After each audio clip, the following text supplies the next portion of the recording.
Hello Sagittarius, welcome to your in-depth monthly horoscope for May for the Sun or the Ascendant. If you've yet to subscribe to my channel, I'd be honoured if you did so now. Please also feel very free to comment. I interact with every single one, and that or any likes or shares will be greatly appreciated.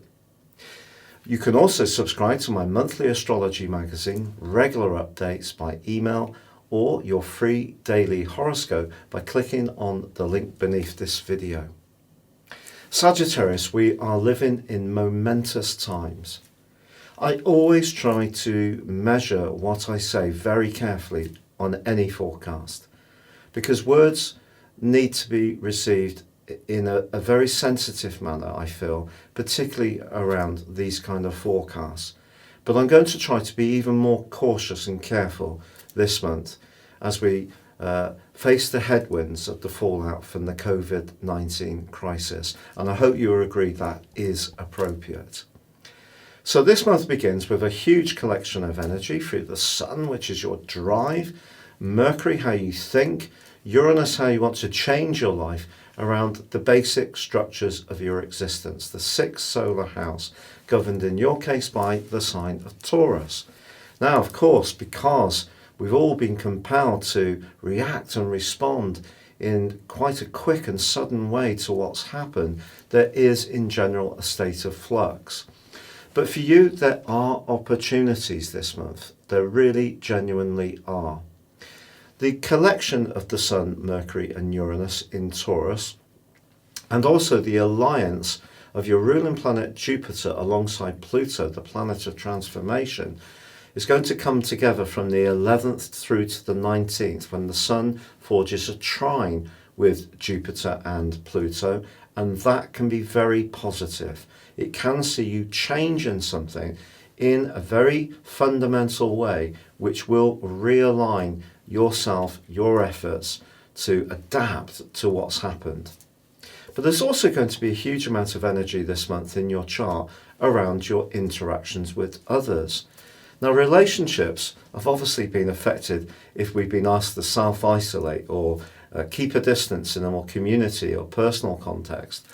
But we can still relate to people through the digital world, and I feel that this month is also going to see an improvement in the situation, a picking up of energy, and a greater optimism of a bounce back.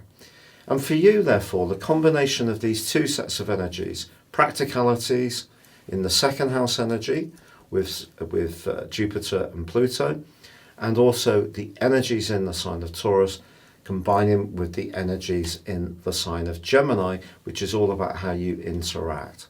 So at the start of the month, not only do we have that practical vibe, you also have Venus in your sector of relating, the 7th house. Venus loves this transit, and it's going to go on through to the 7th of August. Now, for sure, she does go into retrograde on the 13th of this month, and also she is in a square with Neptune for the whole of the month.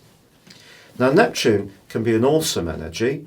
It can help us to reach into the most spiritual and elevated part of our being, but it can also see us delude ourselves, kid ourselves as to reality, or it can, in terms of information, see that information gets distorted too. So this combination just points towards you being very sensitive around your emotional situation, which could be even further enhanced by Mars moving into this location on the 13th, moving into the sign of Pisces. But it also points towards how you view relationships, your own relationship to the relationships, because that can evolve this month. So it does ask you really in some ways to be much more conscious of your own vulnerabilities, your own sensitivities, and then think about how you interact with others. Because the more you're aware of your own situation, the more you can improve how things are with the other person or the other people. But on the 5th of this month, a really key event occurs when the North Node, the point of destiny, which is a nominal point which inverses, so it goes the opposite direction to the planets, that goes into the sign of Gemini, where Venus is. And the North Node's going to be there for the next year and a half. And this is like the gravitational pull of the heavens for us all.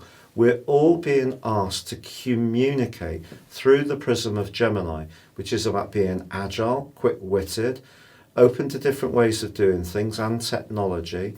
And also, if this crisis wasn't going on, with Venus and the North Node in Gemini, there would be a much more elevated sense of fun, even mischief going on when it comes to relating. But obviously these are serious times. But the North Node, therefore, just marks out to you, flags, a real opportunity to improve your life. So if you're single, that can change. Or if you'd like to improve a pre-existing relationship, a greater understanding of your own vulnerabilities, that's what Neptune's asking you to do this month, and own them, can see a big improvement in your interactions with others. But on the 7th of this month, we have a very passionate full moon in the sign of Scorpio. Now that's tucked away just behind your sign. So this is the 12th house, which is your shadow side. It's the side of you which you might not always be so keen to embrace. Sagittarius people have an enormous capacity to bounce back from difficulty, get on the front foot and be positive. But sometimes that does mean that you don't always filter through the emotional fallout of situations, because that dust yourself down, get going, hale and hearty approach, which is so vital to your nature, can sometimes see you accumulate over a period of time issues and energies that you're not always aware of. So this full moon is saying to you that when it comes to the fundamental structure of your life, the organisation through the Sun, Mercury and Uranus, this full moon is challenging you. Is there any psychological elements to this that you're not including in any sort out, any rationalisation, any decluttering you may be doing with the push of all that 6th house energy? Because if there is some energy that you're not embracing, this can come out as some vague health systems, feeling a bit out of sorts, run down, migraines, or perhaps there could be a situation in your professional work where there's a lack of trust. Well, that wouldn't really be a surprise in the environment that we're in. There's huge insecurity about unemployment. However, this does have an opportunity linked to it, because this full moon links to Neptune. So Neptune can be an aggravant in its relationship to Venus, but it can be a positive in its relationship to the Sun and the full moon, because it's asking you again, tune into the more psychic, more sensitive side of your nature. Own that you may have those vulnerabilities, then you can integrate them into your very being and improve the practical side of your life and your energy and vitality.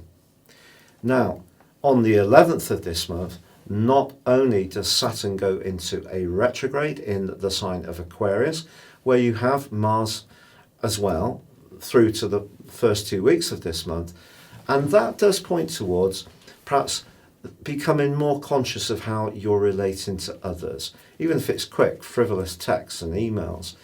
Become more conscious of that from now through to the 2nd of July.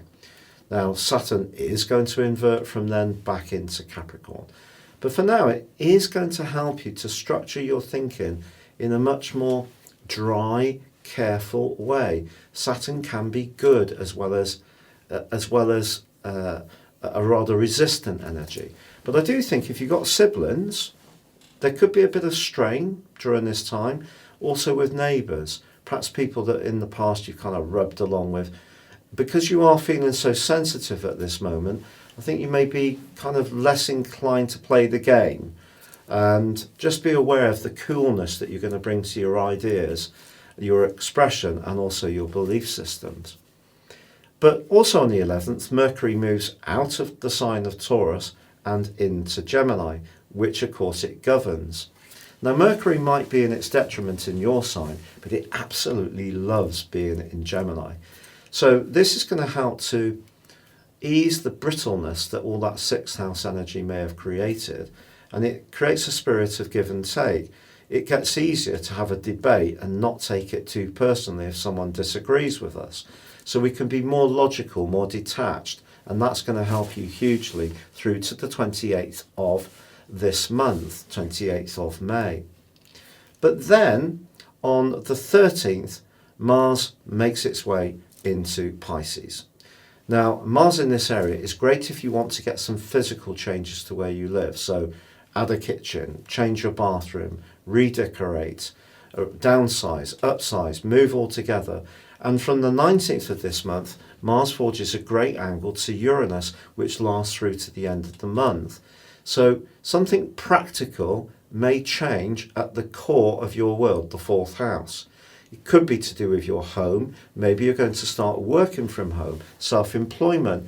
It's weird how this crisis may play out, because for some people who suddenly start working at home because they're kind of self-isolating for safety's sake, might actually find, well, this works really well with me. And I've had that idea for some time, which I haven't really grappled with.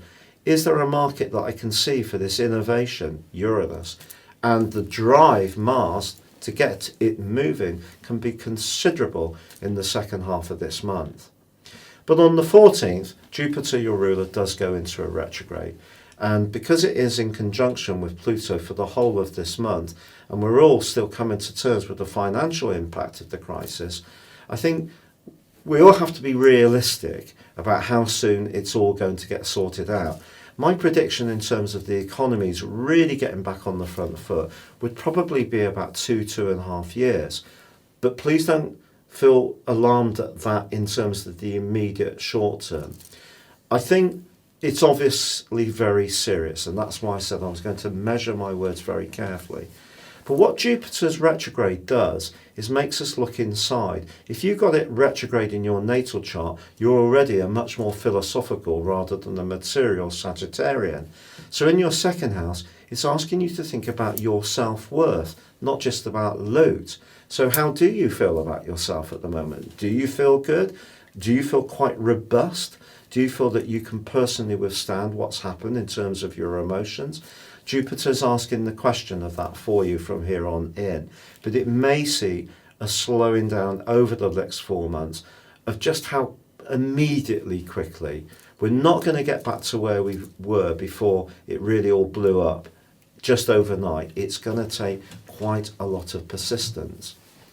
But on the 14th, not only does Jupiter go into retrograde to join up with obviously Saturn's retrograde, Venus also has then gone into retrograde too. So that's just asking you to think about sincerity as well around your relationships. And the square with Neptune has already prompted you to do that in the first 2 weeks, and it does in the second 2 weeks too. So if you start chatting with someone online and they just seem to be absolutely magical and really get you, remember, with online dating, it's only when you meet someone that you can really tell, because that's when we get in someone's aura. So just be conscious of that. But on the 21st, Mercury and Venus come together in an exact conjunction.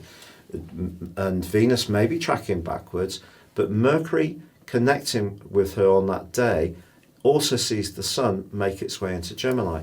If we're allowed to be a bit freer about the way we can mix and mingle by May, and I believe that we may well be moving towards that point, then this would be a wonderful opportunity to meet somebody new, or to have a meeting, or to engage in a conversation about an employment opportunity, or to think about how you can use your personality powers to great effect in the way you interact with other people. It is true that in week 2, Venus does square up to Mars, so in an existing relationship that could cause a little bit of turbulence. However, by the 22nd, we have a new moon in Gemini, but this new moon does link to the retreating Saturn. So Saturn may be retrograde, but I still think it can be very good on this new moon because it can provide stability. It's like an anchor, and it's there clamping down the more floaty, mutable energy that, of course, Gemini has.